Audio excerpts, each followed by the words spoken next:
de Christ.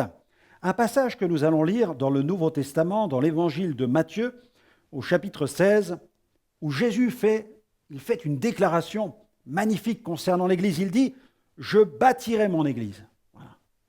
Et les portes du séjour des morts ne prévaudront point contre elle. Amen. » Jésus est le fondateur de l'Église. Il est la tête du corps de Christ. Il est l'époux et l'Église est son épouse. D'ailleurs, l'apôtre Paul a insisté sur le fait que le développement de l'Église ne peut s'opérer sur aucun autre fondement que celui de Christ. N'est-il pas la pierre angulaire rejetée par ceux qui bâtissaient ? Pour être solide, résister aux tempêtes et se multiplier, les communautés chrétiennes doivent être bâties sur le roc, à savoir Jésus-Christ. Les 12 apôtres et ces quelques fidèles servantes de Dieu réunis autour de Jésus constituèrent la première communauté chrétienne. Étonnamment, celle-ci fut itinérante et missionnaire. Jésus enseigna cette communauté comme on enseigne une équipe. Il confia des tâches à accomplir, il délégua son autorité. Cette communauté fut structurée, organisée. C'est ce qu'on appelle une communauté dite organique. La notion de travail d'équipe est une des clés de la multiplication d'églises. Trop souvent, la communauté chrétienne est réduite à un auditoire dont la seule mission consiste à écouter tranquillement un sermon.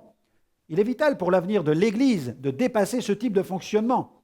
Responsabiliser et impliquer les croyants avec des ministères chevronnés fut le modèle apostolique, calqué lui-même sur le fonctionnement de Jésus. Former les croyants est indispensable pour entrer dans une dynamique de multiplication d'églises. Celle-ci ne peut véritablement se produire et se pérenniser sans une solide formation de disciples et de leaders, car ce sont eux qui sont appelés à remplir des fonctions et à exercer des responsabilités au sein des communautés, à plus forte raison lorsqu'elles sont naissantes. Les apôtres sont allés prêcher en son nom. Ils ont chassé les démons en son nom. Ils ont prié pour les malades en son nom. Les disciples authentiques du Christ ne cherchent pas à bâtir l'Église en leur propre nom, mais au nom de Jésus. C'est pourquoi ils veillent à honorer en toutes circonstances le nom du Seigneur. L'Église doit incarner non seulement le message du Christ, mais aussi sa compassion pour un monde souffrant.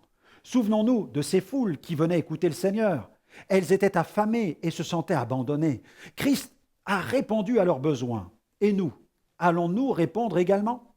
J'aimerais vous recommander cette prière aujourd'hui. Seigneur, le monde est en souffrance. Chacun erre comme n'ayant pas de berger. Je connais celui qui peut devenir leur berger. Aide-moi à parler de toi et à faire de nouveaux disciples.